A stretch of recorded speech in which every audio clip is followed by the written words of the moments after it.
नमस्कार दोस्तों, कृषि भूमि टीम अब पहुंच चुकी है प्रयागराज के महाकुंभ पर्व को मनाने। इस समय मैं हूं महाकुंभ मेले के बीच में। दोस्तों मैं बता दूं कि जब यहां पर आए तो किन किन बातों का ध्यान रखें, इसके लिए अब कृषि भूमि टीम आपको सिलसिलेवार सारी बातें बताएगी। दोस्तों मैं बता दूं कि जो कोशिश है यहाँ के प्रशासन की कि लोगों को कम से कम दिक्कतें हों और ज़्यादा से ज़्यादा सुविधाएं हों, इसको लेकर के प्रशासन ने काफ़ी सारी व्यवस्थाएं की हैं। मैं आपको एक और चीज़ बताना चाहता हूं कि यहाँ को पूरी तरह से जो महाकुंभ मेले का पूरा जो कॉरिडोर है उसको पूरी तरह से एक सिटी के तौर पे बदला गया है और यहाँ पर सेक्टर वाइज हर चीज़ रखी गई है। यहाँ पर तकरीबन 25 सेक्टरों में पूरी जो ये व्यवस्था है, पूरा महाकुंभ मेला है, उसको बांटा गया है। दोस्तों अगर आप यहाँ पर आते हैं तो आपको एक चीज का खास ध्यान रखना है। स्टेप बाय स्टेप बताता हूँ कि सबसे पहले जब आप किसी भी रास्ते पे चलते हैं तो आपको हर रास्ते के जो चौराहा है उसके बाईं तरफ एक बोर्ड मिलेगा। आप देख सकते हैं मेरे पीछे उसी तरह का कुछ बोर्ड है। ये वो बोर्ड है जो आपको बताता है कि आप कौन से सेक्टर पे हैं, कौन से मार्ग में हैं और किस मार्ग में आपको जाना है। और जब आपके पास प्रॉपर इस सब चीजों की जानकारी है कि आपको कहां जाना है तो और किसी को बताना भी है या किसी से समझना भी है तो आप इस बोर्ड के जरिए आप बता सकते हैं कि आप हैं कहां। दूसरा एक और चीज मैं आपको बताता हूं कि तकरीबन हर चौराहे पे आपको एक छोटी सी चौकी भी मिलेगी। आप देख रहे होंगे मेरे पीछे इस तरह से चौकी है। ये चौकी में जो लोग हैं, जो पुलिस चौकी है, सहायता केंद्र है, पुलिस सहायता केंद्र है, इसको इसीलिए ही रखा गया है कि कोई भी आता है और अगर कंफ्यूज होता है तो बकायदा ये लोग उनकी मदद करें और उनको सही जगह पे पहुंचाएं। दोस्तों जब भी आप आते हैं यहाँ पर तो खास तौर पे आप कहाँ जा रहे हैं उसके लिए आपको मार्ग पता होना बहुत जरूरी है, आपको सेक्टर पता होना बहुत जरूरी है।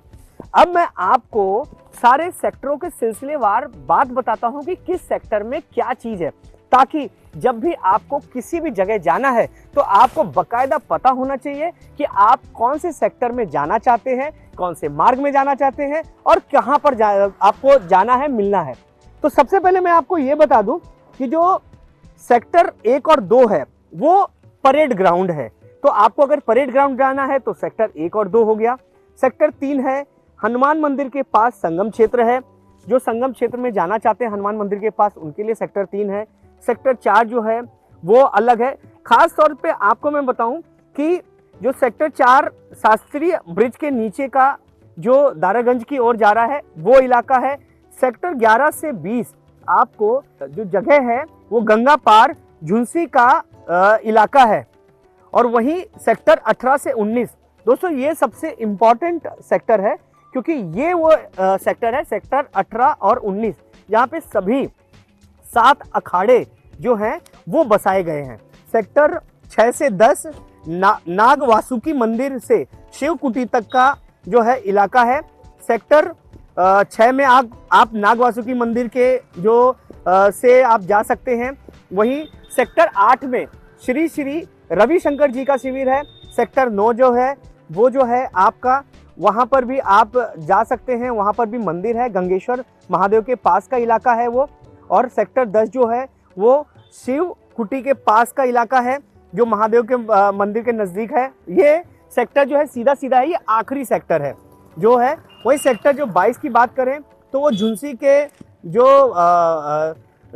के पास जो गंगा नदी के किनारे का इलाका है, नागेश्वर मंदिर का है, ये आखिरी सेक्टर है जो किनारे का लगा हुआ है। वही सेक्टर 23, 24 और 25 ये पुराने नैनी पुल से लेकर के आपका जो है आगे अरेल का कच्छार इलाका जो है सोमेश्वर महादेव मंदिर वहां तक है। तो आप ये समझ लीजिए तकरीबन 25 सेक्टर में पूरा जो है ये जो कुंभ मेले का जो इलाका है उसको बांटा गया है। तो आपको जहां पर भी जाना है ख्याल रखिए कि आपको कैसे जाना है, क्या करना है।